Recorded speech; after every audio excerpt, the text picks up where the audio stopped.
Myself Adarsh Nitam, rule number 5, and I am going to tell you about pharmacodynamics. Pharmacodynamics. It covers all aspects relating to what the drug does to the body. It is the study of drugs, their mechanism of action, pharmacological actions, and adverse effects. This topic is divided into three subheadings. First, types of drug action. Second, mechanism of drug action. Third, receptor families. Types of drug action. First, stimulation. Some drugs act by increasing the activity of specific organ system. Example, adrenaline stimulates the heart, resulting in an increase in the heart rate and force of contraction. Second, depression. Some drugs act by decreasing the activity of specific organ system.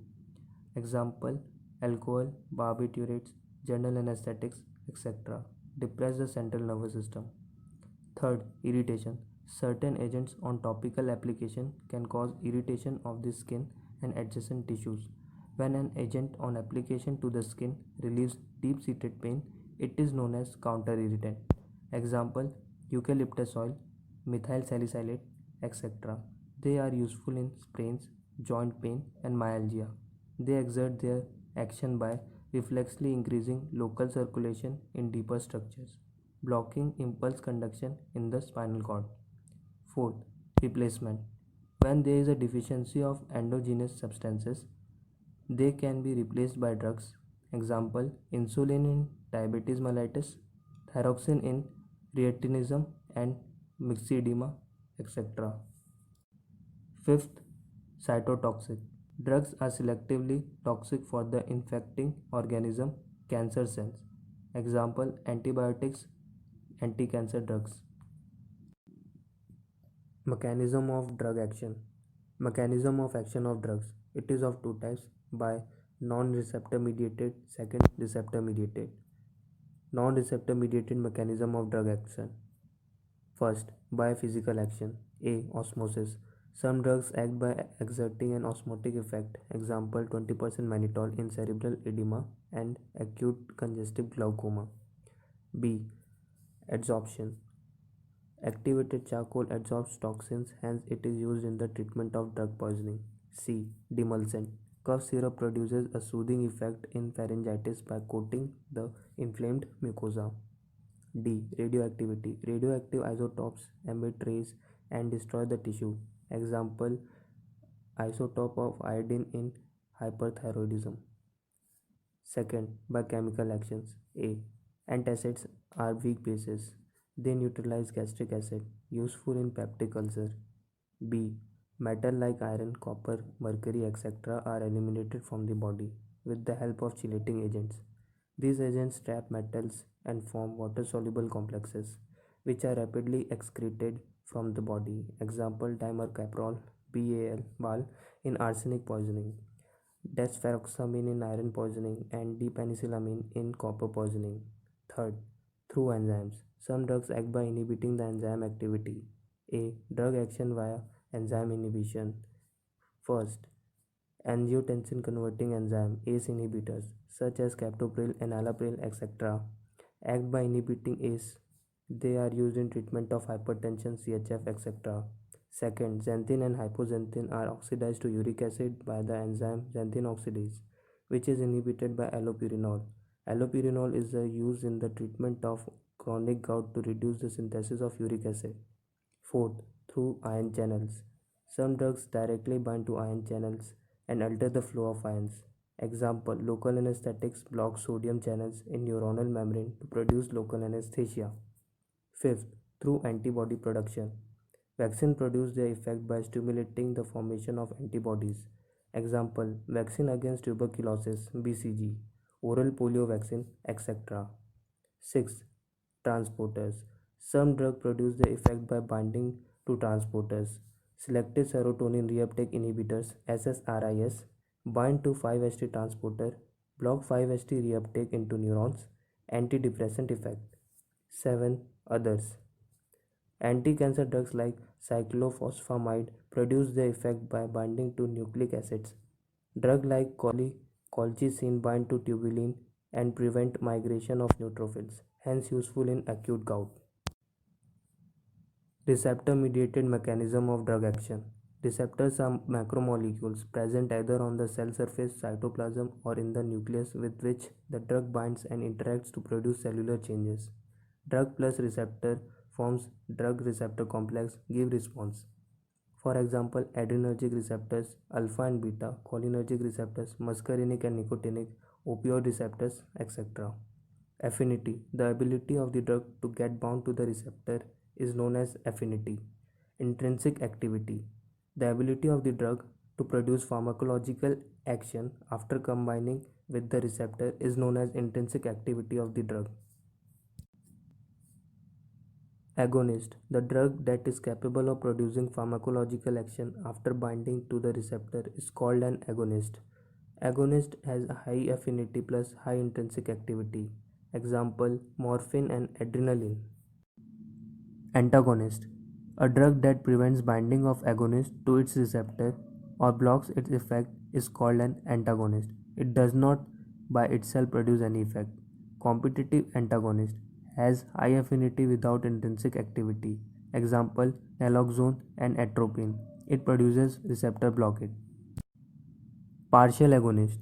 A drug that binds to the receptor but produces an effect less than that of an agonist is called partial agonist. It inhibits the effect of agonist. Partial agonist has affinity plus less intrinsic activity. Example, pindolol and buprenorphine. Inverse agonist. It has full affinity towards the receptor but produces effect opposite to that of an agonist. Example, benzodiazepines produce anti-anxiety and anticonvulsant effects by interacting with benzodiazepine receptors, and beta-carbolines act as inverse agonists at benzodiazepine receptor and produce anxiety and convulsions. Inverse agonist has affinity plus intrinsic activity between 0 and -1. Example, beta-carbolines. Receptor families. First, ligand-gated ion channels, inotropic receptors. Second, G-protein coupled receptors, metabotropic receptors. Third, enzymatic receptors. Fourth, receptors regulating gene expression, transcription factors, or the nuclear receptor. Characteristics of various receptor families. First, ligand-gated ion channels. Location, membrane. Effector, ion channel. Coupling, direct. Examples, nicotinic GABA A receptors. Time required for response, milliseconds. Second, G-protein coupled receptors. Location, membrane. Effector, channel or enzyme. Coupling, G-protein. GS, GI, GQ, etc. Example, muscarinic adrenergic receptors. Time required for response, seconds. Third, enzymatic receptors. Location, membrane. Effector, enzyme. Coupling, direct. Example, insulin, growth factor, cytokine receptors. Time required for response, minutes to hours. Fourth, nuclear receptors. Location, intracellular. Effector, gene transcription. Coupling, via DNA. Example, steroid, thyroid hormone receptors. Time required for response, hours. Ligand-gated ion channels, inotropic receptors. Examples are nicotinic N-acetylcholine receptors at neuromuscular junction, GABA and glutamate receptor in the CNS.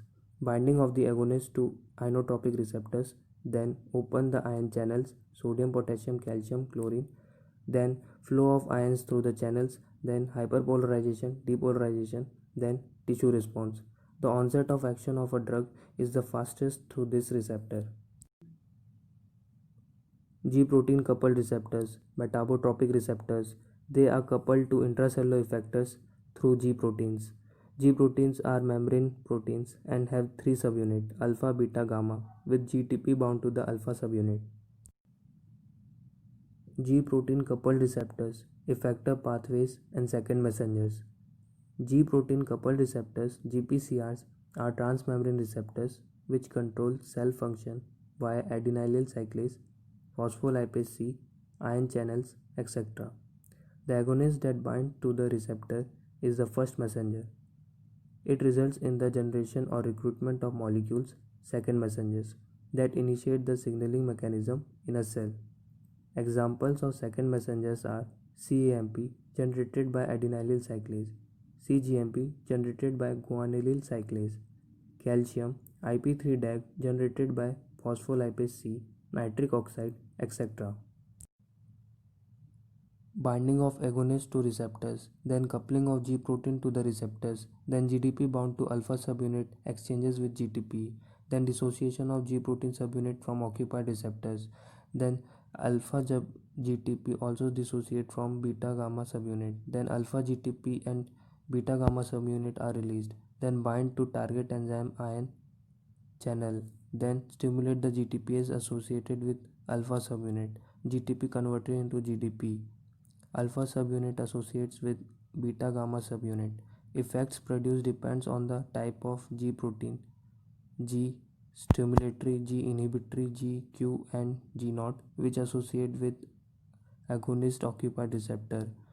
G stimulatory stimulate adenylyl cyclase, increase CAMP. Example beta adrenergic receptors.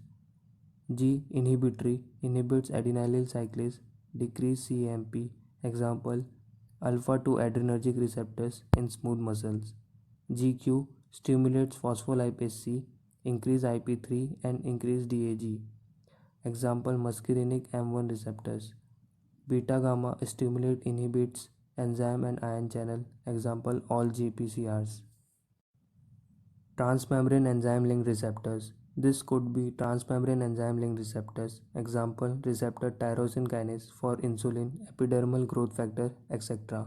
Intracellular part of the receptor has enzymatic activity, intrinsic enzyme activity. Transmembrane receptors, example receptors of cytokines, growth hormones, etc., have no intrinsic enzymatic activity in their intracellular part.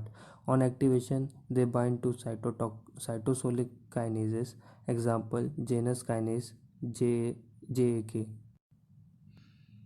Binding of agonist to extracellular domain of receptors, then dimerization of the receptors, then stimulates intrinsic kinase activity, then activates intracellular signaling pathways, then gene transcription, then tissue response.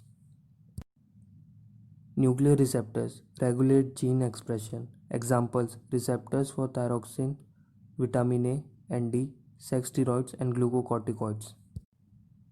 Regulation of receptors. Receptors can be regulated by various mechanisms resulting in either their upregulation or downregulation. In receptor downregulation, prolonged use of agonist decrease receptor number and sensitivity, decrease drug effect. For example, chronic use of salbutamol downregulates the beta-2 adrenoceptors, which may be responsible for decreased effect of salbutamol in asthmatics. In receptor upregulation, prolonged use of antagonist increased receptor number and sensitivity on sudden stoppage of antagonist, increased response to agonist. For example, when propranolol is stopped after prolonged use, some patients experience withdrawal symptoms such as nervousness, anxiety, palpitation, tachycardia, rise in BP, increased incidence of angina, or even myocardial infarction may be precipitated. This is due to upregulation or supersensitivity of beta adrenoceptors to catecholamines. Therefore, propranolol should not be discontinued abruptly.